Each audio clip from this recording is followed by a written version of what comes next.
I've been able to save over $100,000 in living expenses from one of the best decisions I made, and that is to commit to house hacking in my early 20s. Living for relatively free for the past 5 years has literally changed everything in my life, from going to just a W-2 regular employee to going to get my real estate license to doing part-time driving in the morning, real estate in the afternoon, to finally having that allow me to go full-time real estate sales while still having rental properties has been a complete godsend for me. And it's helped me so much that I just want to share it with others. And I really truly believe that this is one of the smartest financial decisions you can make as a young person, or for any person. Actually, speaking of that, for anyone, this is a great financial play if it's available in your playbook. Because I want you to ask yourself, how much stress and worry would be resolved if you could cut your housing expense substantially by like 75%,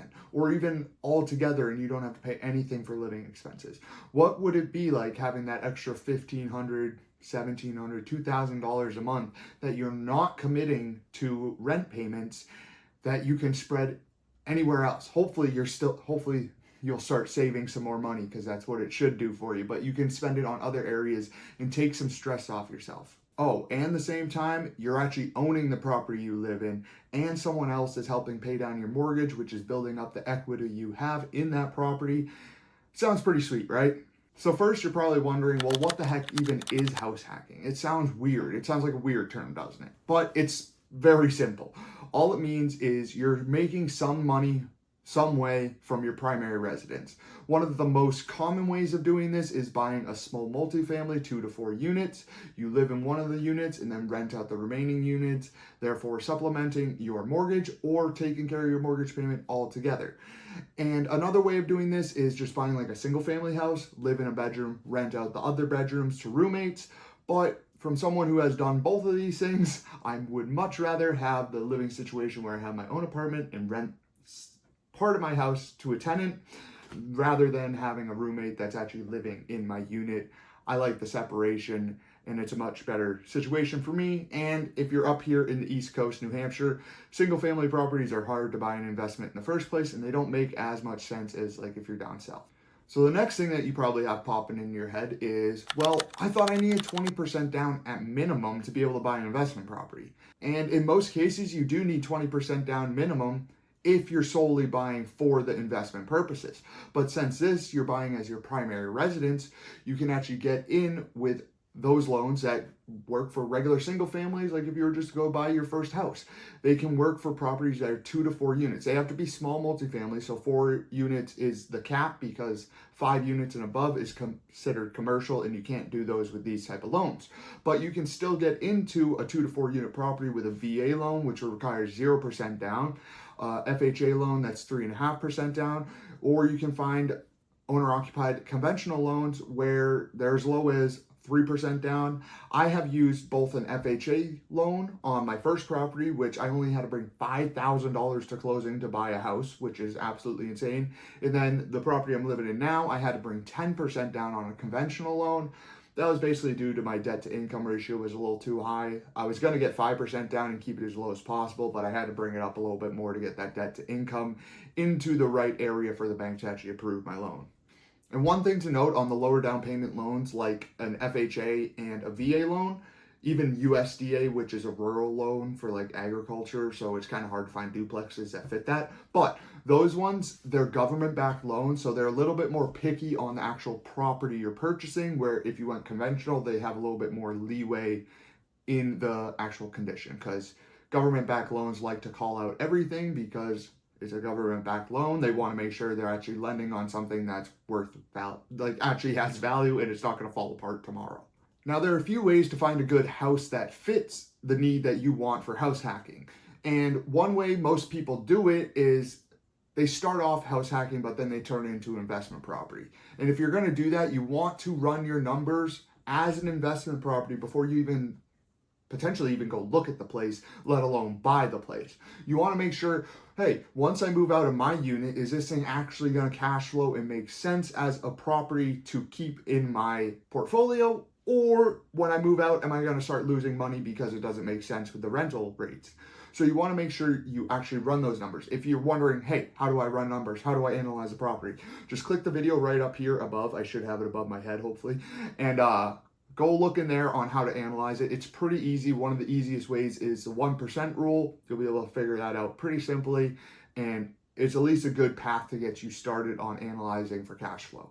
Now, another way of doing it is just buying a super nice house. Maybe you buy a really expensive house that has an in-law apartment.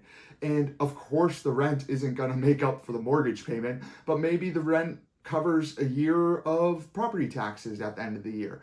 So I know that might sound wild if you're from South, but like it's not very uncommon to see a $12,000 tax bill on a nice house up here per year. It's expensive. So if you can have someone paying $1,000 a month, they pay your property taxes. Is it actually helping you pay for the mortgage? No, but it is at least you're not bearing the full cost of how nice of a property you have. And hey, maybe you like having someone that lives in the in-law apartment, because as someone who's a single guy right now, having people downstairs, it's kind of nice. You get to at least have some conversations because they're right there. Just because you're doing house hacking, you don't have to do it necessarily for an investment purpose. You can still do it, and it's a smart financial move. You buy a really nice house, you still have some money coming in where you can use it as, well, wherever you want to distribute the funds, but at least you have some funds coming in from your primary residence. Every one of you guys out there saying, well, this sounds great, but I do not want to be a landlord. And if you're dead set on not being a landlord, I doubt I'll move you on it. But from my experience over the past 5 years, it's not as bad as everyone cuts it out to be if you actually pay attention and just, it's not like it's hard work. You just keep up with your properties, and most tenants are relatively happy. It's not that big of a deal. The biggest part is when you're actually placing a tenant in your vacant unit. You really want to vet them good, actually run the background check, make sure they're showing that they're a good borrower, they have a good credit score, they make plenty of income to pay for the rent. You want to be really picky on vetting people, because that's where you're going to choose the right person. And me personally, I want to meet them in person, talk to them for a few minutes, because I don't know about you, but I feel like I can get a pretty good sense of someone for a few minute conversation. Of course, some people are really good at bullshitting and maybe they slip past, but I've placed, I think, 4 tenants and they've all been really good. My one's leaving now and I have to place another one. So I'm going to go through this again, but it's not as bad as it sounds, because once you place someone in there, and again, you want to take care of your property, like actually have some pride in your property, keep it up so people actually like living in your house and actually like you as a landlord. Because again, I have 3 tenants full time right now. I live in one unit, 3 of them all rented. I get maybe a text every few months from one of them saying, hey, this went wrong. But it's simple things like maybe a leak, or the toilet broke, or the washer broke, or something like that. Simple things, but just be prompt in answering. Get over there in a reasonable amount of time, fix it, get them what they want, and they're going to be super happy with you. Trust me. Like, it's actually pretty crazy how grateful people are when you actually do stuff. Like downstairs, their fridge was a piece of crap. It was way too small for their family. And they just asked, hey, can we get a new fridge? I had it to them within a week. Like, yeah, here you go. Like, it's not that big of a deal. I'm going to get you a new thing because it is old. It's crappy. Here's a new fridge. And they loved it. And when you are placing your first tenant, it can, of course, be a daunting task. And I highly recommend the book on managing rental properties by Brandon Turner and his wife, Heather. It's a really good book about going over the vetting process, how to like handle just everything that can come up in it. Because like, I don't know why people do this, but some novice landlords think it sounds good when someone messages them on their ad and says, hey, I can pay for a year in cash if I can move in right away. And they're just like, yeah. Seems a little suspect, doesn't it? Maybe you shouldn't accept that. Like, you do want to go through the vetting thing. Me personally, I try to stay away from renting to friends. I want to help them out. I really do. But depending on how good the friendship is, I'd rather not risk the friendship for renting it out, because stuff does happen and it can mess things up. I've done that before and it happens. All right, so let's end this on a high note, because house hacking is truly something that has changed my life. And I don't say that lightly. Like, it's crazy how expensive housing can get. And as someone who, luckily, I didn't have to rent for too long. I only had to rent for about a year and a half total in my life before I bought a house because I got sick of it so freaking quickly that I needed to find something that worked. And this has worked so well. Again, it's allowed me to get a job as a commission-based salesman that some months you don't make money. And when you have something that at least keeps you afloat is such a big deal, especially when you're trying to chase some dreams and go after some big stuff. So if you're in the position where you're trying to, like, you want to buy a house, but you're a young person, maybe you have the money saved up, but you're like, it's just one of those things that's hard to go into a single family house because chances are it's going to be a little bit more expensive to rent right now with the way rates are, the way prices are. So if you're going to make the purchase, you're going to be spending the money.